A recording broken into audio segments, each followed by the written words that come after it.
What's up, you guys? It's Jonathan Carter, the movie critic that watches bad movies so you don't have to, and today we are talking about Wuthering Heights. Wuthering Heights is the newest Margot Robbie film starring Margot Robbie and Jacob Elordi. It is set in the 1800s time period piece that's very reminiscent of Bridgerton or something along the lines of Emma. This is based off of a book, a very large, sprawling story that I have not read. The movie surprisingly is getting mixed to negative reviews online by a lot of critics, so I didn't know really what to expect going into this movie because I'm not the biggest fan of this time period. Like, it's very hard for me to get on board with movies or shows that are set during this time. And then to have those mixed and negative reviews, I wasn't really sure if I was even going to like the film. And with that being said, what did I think about the movie? Well, without further ado, let's get into the review. Right off the bat, Wuthering Heights is a literal modern masterpiece. I am so taken aback by these mixed to negative reviews that I have been reading on this film. And like I said right at the beginning of this video, this time period for me, this 1800 in England, very old time, the way they speak, the way the story moves, how slow and drawn out things can be, has always been hard for me to get on board with. I don't enjoy Bridgerton. I didn't really enjoy the movie Emma. And so I was so pleasantly surprised at how much I enjoyed this film. The movie stars Margot Robbie, who plays Catherine Earnshaw, and Jacob Elordi, probably best known for his time on Euphoria, who plays Heathcliff. They grow up together, have this very complicated relationship growing up, a very abusive father, father figure to Heathcliff, who Heathcliff basically takes a lot of the abuse away from Catherine. When they're kids, he's trying to save her from that abuse. It's actually so nice to see. I've never really seen Jacob Elordi act in much of anything outside of Euphoria. I didn't see his Elvis movie, and I didn't see Guillermo del Toro's Frankenstein that just came out on Netflix, but he actually gets something to do in this film, and call me dumb, but I was just pleasantly surprised that he could actually act, and instead of just this one note that he has as, I think, his character Nate in Euphoria, who's not really given much to do in that show. So to see him turn in a very solid, very nuanced, very layered, very believable performance, took me back. I was like, wow, he's actually he's a good actor, and it's a shame that he's been wasted in these other shows. And Margot Robbie doesn't really need much talking here. She is a phenomenal actress, and I think she had a lot to do in this movie with the production and getting it made, and as always, she turns in a very phenomenal, like Jacob Elordi, very layered, very nuanced, very conflicted performance in this character, Catherine, that she plays. The story follows Catherine and Heathcliff over years of their essentially doomed love story where they just, no matter what, are just not meant to be together, even though they love each other literally to death. It is the toxic, the definition of a toxic relationship, very close to something almost like Romeo and Juliet-esque there. And everything in this movie, down to the smallest character, is so well acted. It is so well written. The time period is believable.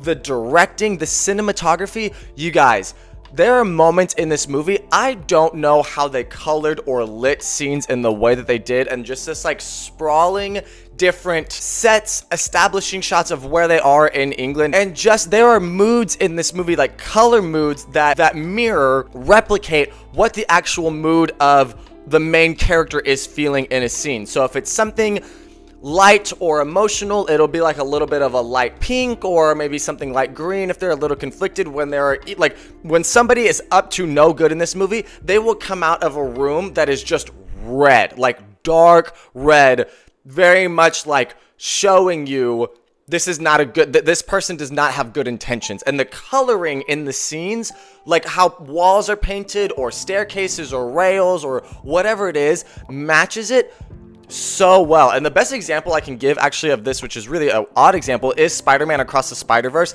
But even though that's animated, it's the same kind of coloring effect that was in that movie that is in Wuthering Heights, which is just an insane parallel I did not really think I was gonna feel when I went into this movie. With that, this movie was also filmed for IMAX, and I didn't think that it was like going to need to be an IMAX or anything, because there's no like crazy action. This is not an action movie, right? There's not explosions, there's not chases, there's not anything like that. You guys see this on the biggest screen that you can, because these pictures are like what the camera establishes in this movie are literal paintings. They are beautiful, and you need to see them on the biggest screen that you can. I want to go back and see this movie again just to see those pictures. Like, it was just, I was so taken aback in my seat, just like taking everything in the negative space where it establishes a character, but all of the colors behind them mirroring the emotion that they're feeling. Absolutely phenomenal. Absolutely phenomenal. Now, I'm very confused with these mixed to negative reviews of this movie. I don't know, maybe because the main characters, Heathcliff and Catherine, their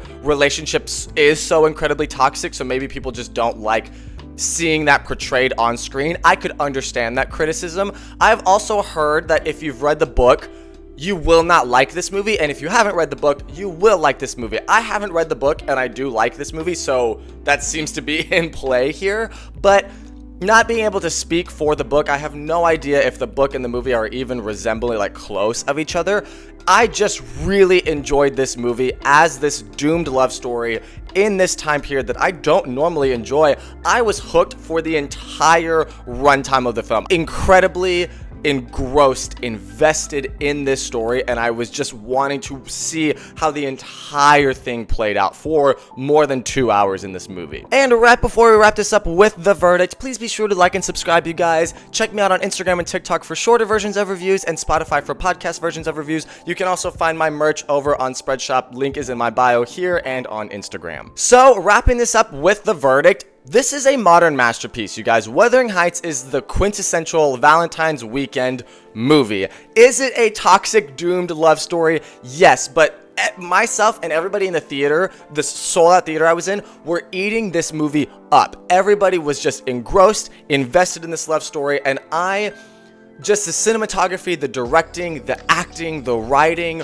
all of it was on point here, and I was just so pleasantly surprised. This is probably Jacob Elordi's best performance. Margot Robbie turns in a phenomenal performance as well. And all that being said, I'm gonna give Wuthering Heights a 9 out of 10, and on a see it, stream it, or skip it, see it on the biggest screen you can. Go see it in IMAX while you have the chance to.